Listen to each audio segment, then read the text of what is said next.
We continue our back to school coverage this morning as we dive deeper into the Learning Pods concept we've been talking about all week.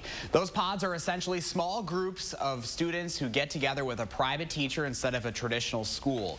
This can be appealing to parents who want extra academic support and some structure for their kids who might not be getting that with virtual education. But it can provide some barriers to families already at a disadvantage because of the achievement gap. Many of the pods we've heard about will hire a tutor. This means families will pay for that extra help at a time when many are struggling during this economic recession. Families we've talked to also say they're keeping their groups tight, only including close friends or neighbors to stay safe and socially distanced together. An unintended consequence, though, this could exclude kids from different socioeconomic backgrounds.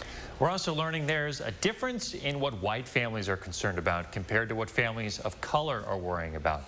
Access to technology is one of those. Nearly 3 times as many parents of color say if their school doesn't reopen in person, they won't have access to the necessary technology for their kids to go virtual.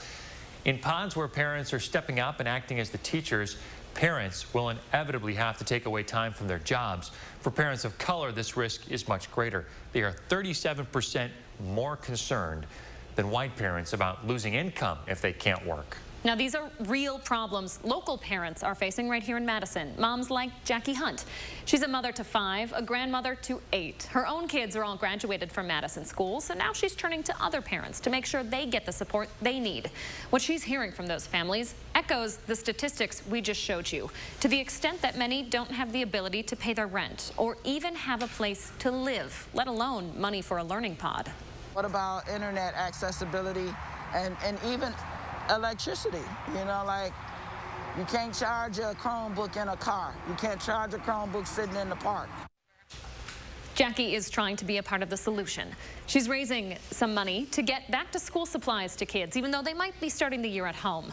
She also says she's working with Nehemiah, a local nonprofit, to put together learning pods for disadvantaged families, free of charge. Now we're taking a deep dive into this pandemic, online learning, and what it might mean for the achievement gap here in Madison. Coming up next week, you're going to hear more from Jackie and local organizations, all making sure that every kid succeeds this school year.